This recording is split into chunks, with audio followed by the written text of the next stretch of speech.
suis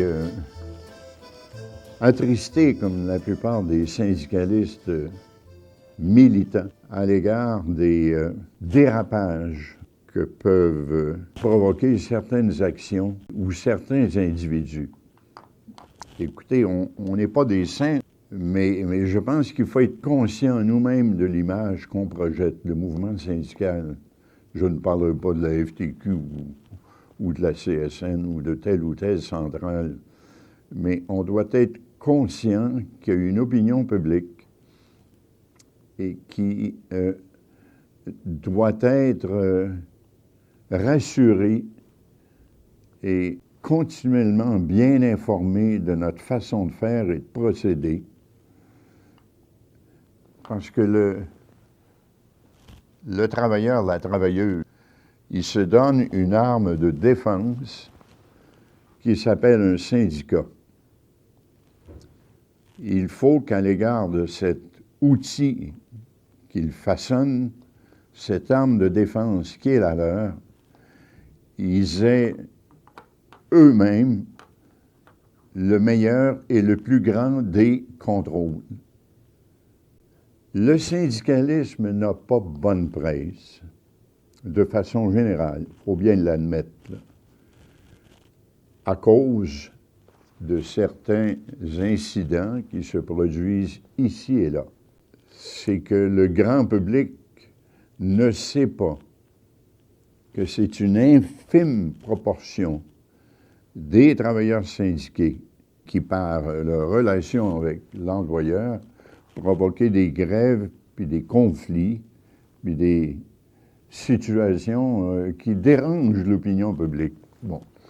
Alors, l'opinion publique, à l'égard des syndicats, est un peu conditionnée par, et puis les grands moyens d'information, où on monte toujours en épingle les occasions d'affrontement. Bon, les gens disent « Ah, encore les syndicats, encore une grève, encore du trouble. » Mais, mon Dieu, il faudrait voir le nombre de conventions collectives de travail qui se signent. Il faudrait les voir.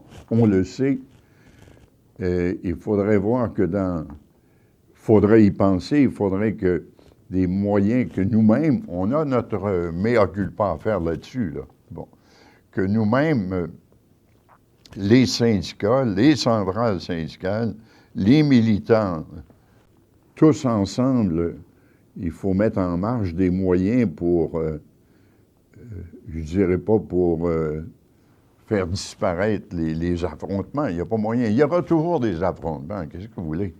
Les employeurs antisyndicaux, un employeur, par définition, c'est là pour faire de l'argent.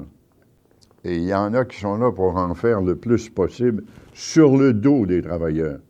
Les conditions de travail dans des usines, je vous jure que c'est pas toujours rigolo dans certains milieux de travail, que ce soit les conditions de travail, le bruit, le stress, à tous les niveaux. C'est pas rien que dans les usines, là, mais à tous les niveaux, dans les grands bureaux, dans les grandes entreprises, des gens qui souffrent parce qu'ils se font véritablement exploiter ou exploiter, c'est pas toujours par la paye qu'on est exploité.